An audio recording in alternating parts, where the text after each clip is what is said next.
Welcome to part 23 of our multi-language adventure game. Today we're using Lua, and what the difference in the game so far is that we can now interact with an enemy. So we're adding enemies, we're adding the ability to fight those enemies, just one or two minor changes there. So I'll show you what it looks like first, and then we can go through all the steps that's been used. This is the same as before. I will go through it, so I'm going to press no, I don't want to disable the debug mode. So as before, we've got the items. Now the difference this time is that we've got this new one here. This is a sword, and you can see that it's described as a weapon. So this is the object here. It's now a weapon object. There's its description, so a toy plastic sword. Okay, so that's one new difference here. We've added a new object. Dictionary of enemies now. So it's showing us that we've got a rat, a vicious brown rat, with obviously the description goes on, and then its strength, health, and anything that it's carrying that can be dropped. So that's just giving us a quick brief of the enemy. The locations as before, no changes there, except that I've now included this enemies to display the enemy, and as you can see in the lift we've got enemies rat. So that gives us again this sort of debug version of all of our locations. So enter to continue there. So this much is the same as before. I'll just skim through it as quickly as I can. As usual, Fred will do. 3. Come on, hurry up. Right, okay, so the menu system as before. No real changes there. But what we'll do is I'll go east first of all. That takes us into the corridor. And you'll now see that in here we've got a key card and a sword. On the last iteration we had a key card and a key. The key is now inside the rat. So there has been a change here. So let's examine the sword first of all. There's our sword, toy plastic sword, the dog's chewed the handle. We'll take the sword. Okay, and now we're going to go east again. So it says we're in a lift, dangerous lift with doors that do not close properly, and there we are, enemy, rat. So it's telling us that there's a rat there. It's the first item on our menu as to what to do next. Attack the rat. So we'll do that. Let's press 1. You attack the rat with a sword, 25 damage points. The rat attacks you, and we get 50 points of damage. Not good. Let's attack the rat again. This time it's dead, and it's dropped a key. So we can now examine the key. And this time, the Yale front door key covered in rat vomit makes more sense. So let's take the key. It's in our backpack. We'll go back to the west. And now we should be able to go north, which is the reception room. Use the key, and we're now in the reception. The end of the adventure. Well done, there are no exits. So game finished. So we'll quit. So as you can see, we can now interact with enemies. So let's go through the changes in the code. Let me just expand this downwards a little bit first. So starting in main, the only main as in main file, main.lua, the function main has a small change down here. I've put this paragraph in now which says if the shared game state is shared game states dead, then we're going to print out some more messages which are in the narrator death message. So if I just go onto narrator briefly, so these were hard coded in So the death message is, sorry you didn't make it this time, please try again. Okay, fair enough. So let's go back. I don't really need to show, that was already in the default thing anyway, so nothing new there. So we've added that into the main function. Let me just drop that down a bit. Now the play function has an additional bit in it. This is all the same as it was before, but we've now got else if action equals fight, then fight here. So we've got these extra lines in here. So in our inventory of what we're going to do when we're playing, we've now got another option, which is fight. And so in order to accompany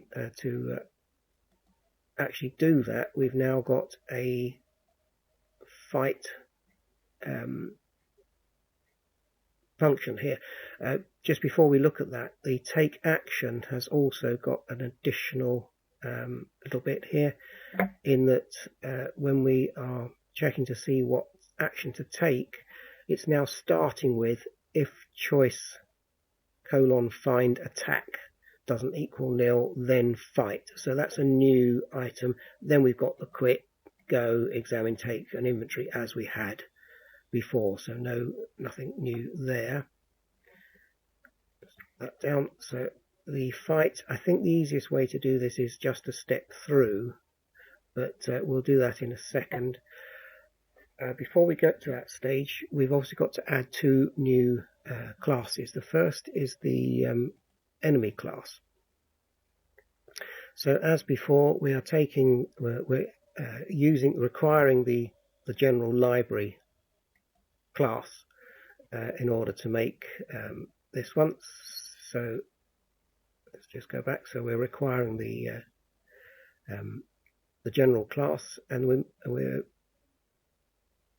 actually no. Let me do the enemy in a minute. The weapon in a minute. I'm just doing the enemy. So the local class is require the library class as before, and the enemy is class derive enemy. So that this is the name of our new class that we're creating, is enemy. And then we've got the constructor here, and we're passing a name, a description, strength and health, and the drop item. So very straightforward. We're just populating the internal variables there, and then we've got the getters and setters for those items. Now there are two methods in this class. One is enemy attack, and in there I've put the player, so that will be passed when we call enemy attack. We'll pass the player object so that we can deal with the attack. And then enemy receive attack. So if the enemy is being bashed by the player, the amount of damage that the player is inflicting reduces the enemy's health. Again, we'll step through that in a minute. Player, there's just a couple of changes here, which is receive attack. So it's kind of similar to what we've just spotted in the enemy, that we can receive an attack. And there should be one that says player attack. Yes, here we go. I don't need that. Let me delete that. There we go. So we've got the player attack, and then this is the messages that are sent out when the player is attacking an enemy. Let's just save that. So finally, it's the weapon class. Now this is slightly different. The class this time, instead of requiring class as we did here, instead of requiring lib class, we're requiring the item and the weapon is deriving from the item class. So it's a kind of a bit, let's see how we can explain it. Right, so when we created the enemy, no, let's not do the enemy, let's do the item. Okay. So when we created the item class, we had to, the local class equals require lib class. So we're getting this class library. And then the item is deriving from the base class to produce an item. What we're doing this time is that weapon is a subclass of item. So that we first of all have to require item for our class, and then the weapon is deriving from the item class, which is in turn deriving from the general class. So it's kind of a cascade of deriving. This is just unfortunately the way that we have to do things in Lua, because it's not specifically an object-oriented program. So these are kind of tricks to get round it. So we are now creating a new class called weapon, which is a subclass of item, which means that the same stuff that is in item, which is the name, description, craft item, uses, and container, is all in the weapon, and we can pass them in into the constructor, but we don't need to specifically deal with them, because the methods are already being taken from the item class. We do have to fill in the details here just to sort of complete the set, but as you can see, this one has got a damage thing that we pass in, and so the self.damage is damage or 0. The others are just the default ones as they were in the original item class. So that's the same. Weapon class, that's the same, but we've got this new one, self.damage. We've only got getters and setters for the damage here, because the getters and setters for the rest of this are taken from the base class item. So we are using these getters and setters instead. So this is how it's working in Lua. It's very similar to C# Python, but there's a slightly different way of doing it, but the same principles are there. So we are now creating a weapon class. Let's go back. I think we've covered all the sort of code. We don't need item anymore. Let's go back and step through this so that we can actually show you how this all works. So I think what I'll do is I'll get it to the point where we are, let me go back to main, that we're going to pick a fight. I think that would be the easiest thing. Before we do that, there's just one thing, which was the game where I've actually added these items to it. Control plus there. So we've already got add to items. That was already there. We already had add to location. So we've got a new function now in the game library, which is shared enemies, add to enemies. And so we're using the enemies dictionary or enemies table inside shared to add. We're only adding actually one enemy, but you could add multiple enemies in different places if you wish. So that's working very similar.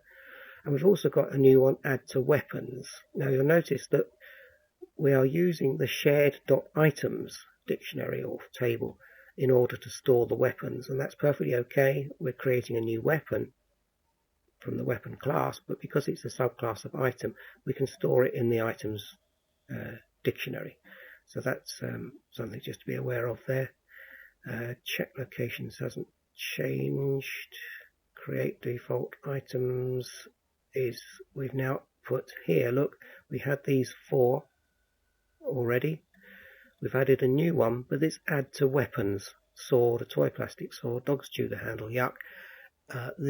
We now have to supply, because we're giving it some damage, we have to supply the other kind of default variable. So empty list as to items used to create it.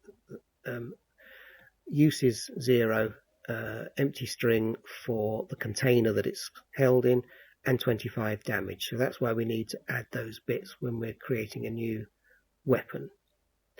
That default enemies now is a new function here.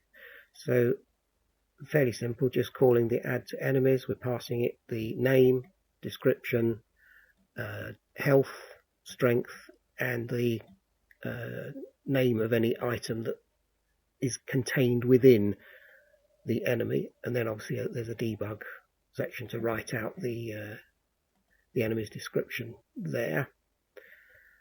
Default locations, the only change that's been made here is that in the corridor, instead of having a key card and a key, we've put a key card and the sword. So the key doesn't appear in here now, apart from that you need the key to get into the reception area. That's the same as before. That's the same as before. Don't think there's anything. Oh yes, in the load game, obviously we're now putting a create default enemies in here before we create the locations. Modifying the player is the same. Okay, so yeah, we're finally now ready to start stepping through. So I wanted to get to the point where it gets to a fight. So let's put a stop sign in there, I think, and then we'll step through this in just to raise this if I can get the mouse on there. That's it. And then here we'll increase the size of the font and clear it. There we go. Right, single click here. Right, do we want to disable debug mode? I don't think there's really anything I need to show you here. You should be able to step through. The only change was in the actually yes I will. Yeah, let's press no. We don't want to disable it. So we've got the only difference here is that the sword is showing up here because we've added it to our items debug line. So let's just quickly go to the game lure and where are we? Load game, create, share debug, locations, intro. It's the items one that we want. There we go. So the only difference here is we're going through the list of all the things in the items dictionary. And it's this one here, the IO-write shared pad write value.type. So the value of this particular, or the value.type, I should say, of this particular item in the dictionary is of type weapon, and that's why it's saying sword weapon there, because the value.type is returning that. Okay, let's come back down to here. We'll press enter to continue. The rat one, I won't step through that. It's exactly the same as the other kind of debug things. It's just going through the shared dictionary and displaying the contents. Same with that one. So just hurry up and get this through so that we can choose our weapon. Right, here we go. So I'm going to go straight east 5, and then I'm going to go, I'm not going to pick up the sword. I've deliberately left that behind. So we're going to go east again. So we're in the lift, and you can see the menu has come up. So we're going to attack the rat. Okay, so we're now inside here. We have decided to pick a fight. So the shared enemies, of which there is one, the rat, description, vicious brown rat, drop item key, health 50, max health 50, name rat, strength 50. We're going to get the actual enemy. So this variable is going to hold the entire object there. So if I press F10, I think it is, yep, the enemy will now contain the object that was inside the dictionary there. So we've kind of just made it convenient. As I said here, look, use a variable for convenience. So we've just got a variable to hold the object there. Now it says print player.attack here. So it's passing here, which of course is the description of where we currently are, which is a dangerous lift with doors that do not close properly. The enemy is a rat, no item required, no items in there, name's lift. The only exit is to the west, which is a corridor. So that's what we're going to pass that through to player.attack. So we're now going to go into the player class. So if we press, at least we should do, sometimes this lure misbehaves. So I'm actually going to go into player and make sure that we've got a stop point on there to make sure that we actually get there. So let's press F10. Yeah, so we're going into player attack. Just drop this down a little bit. We don't need quite so much room. Increase the font a touch here. Right, so we're now again just going to get the enemy.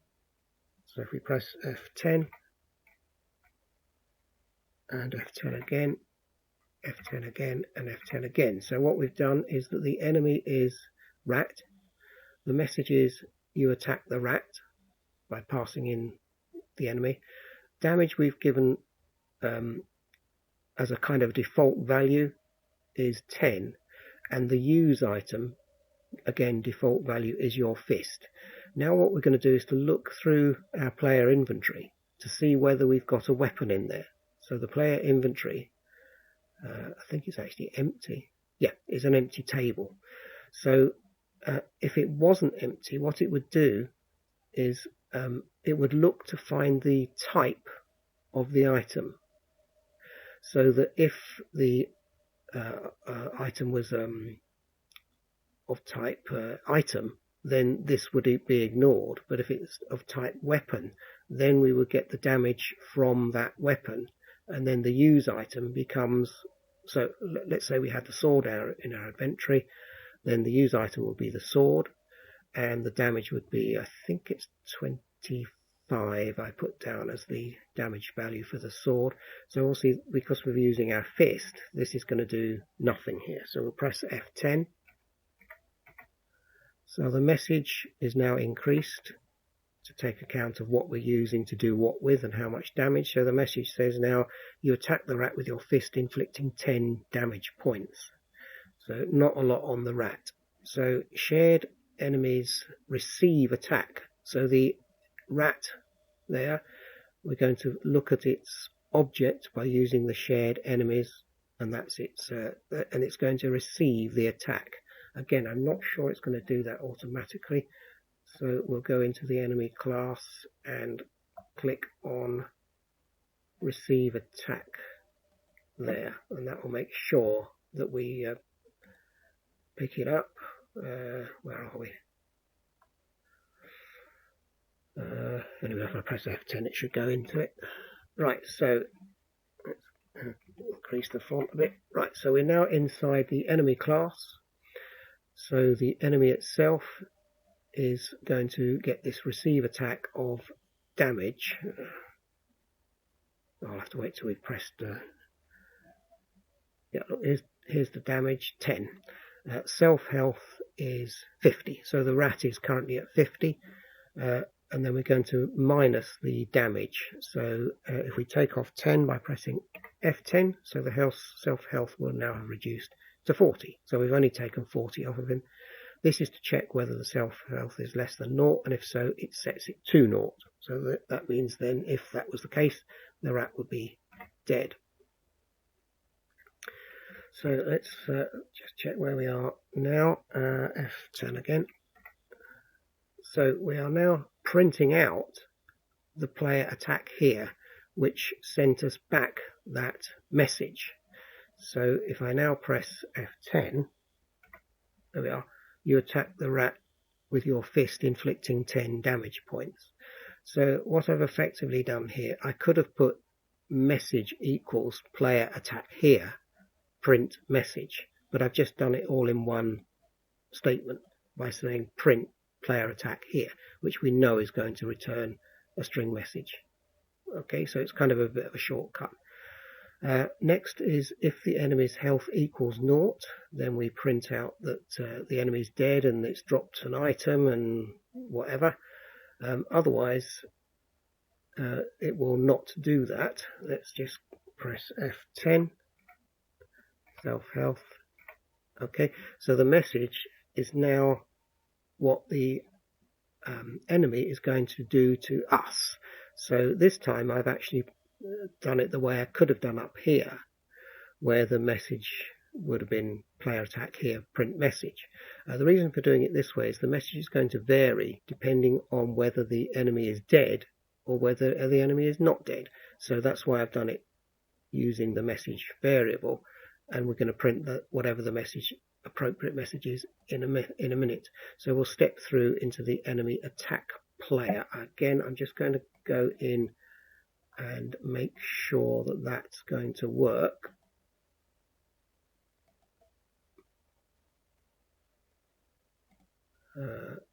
No, where are we? I'll just press F10, I can never remember where we are. Right, so here we are, enemy attack player. So we're passing the player object, so we've got all the player stuff there. So this time we're setting a local message is to the self name, which is rat, if I can get that, attacks you inflicting 50 damage. So we'll press the F10. So that's the message. That attacks you inflicting 50 damage. And now we're going to the player receive attack of 50. So we're going to switch back to the player object. And then once we've done that, we'll come back here to return whatever the message is. So let's switch over to the player objects. I'm hoping this is going to pass through. Yes, it does. Okay, so we're now receiving an attack of 50. All it does is reduce our health. Player health at the moment is 106. So we press F10, and now the player health is 56. Checking whether it's below 0, which it isn't. And now we can return the message, which is rat attacks you inflicting 50 damage. So we're not printing it out yet, we're just returning it. And now, finally, this is where the message comes up. If I press F10, we can now print that message out. There we go, rat attacks you inflicting 50 damage. It's then going to check, are we dead? And at the moment we're not. So the player health is 56. If it was 0, we would simply change the game state to dead. And that will break the loop and the game will finish. So let's just F10 that and out again. So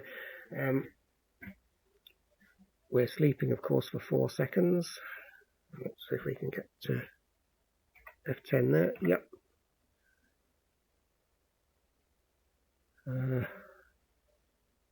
Sure where we are now. Okay, well, let's just press the continue button. So we attack the rat. We got the little message showing up, so we're going to attack him again, and this time we will, because we haven't got anything in our hand, we'll probably die, or at least we might need a second one. Let's try it once more. So we'll attack the rat. I'm just going to press play for that, and then we'll press play again here. Okay, so you attack the rat with your fist inflicting 10 damage points. The rat attacks you inflicting 50 damage. Okay, so now we're going to attack the rat one final time, and this time it will kill us. So we'll hit that one. So we won't step through that bit because we know that's just us attacking the enemy.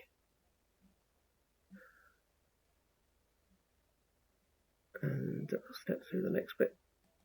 Okay, so we're now being attacked. So F10 there. And the message now is you attack the rat. Oh yeah, as before. Now our self-health on the enemy is 20, so we're getting the enemy's strength down, but we haven't killed it yet. Let's hope we can get into the point where we get the message.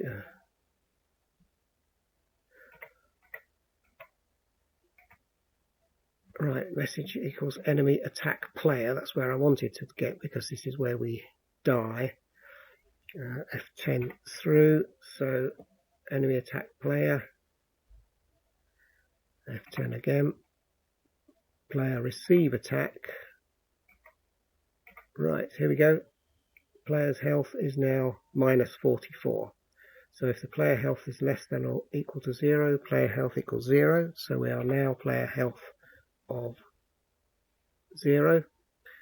And F10, return the message.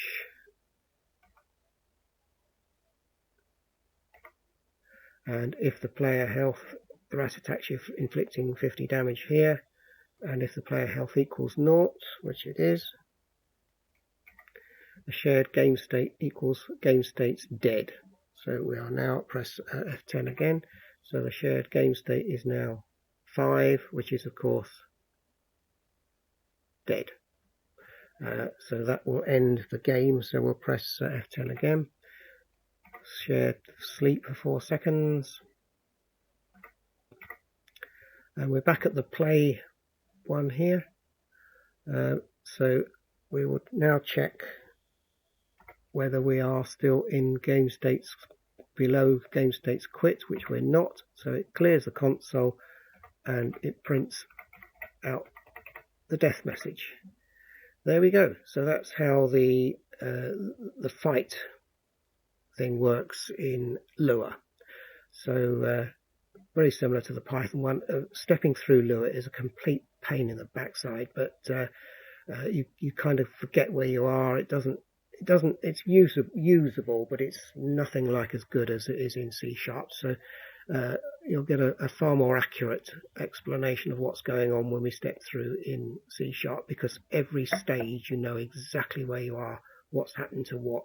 But it's okay, it's good enough. There we go. That's the Lua version of confronting and fighting an enemy.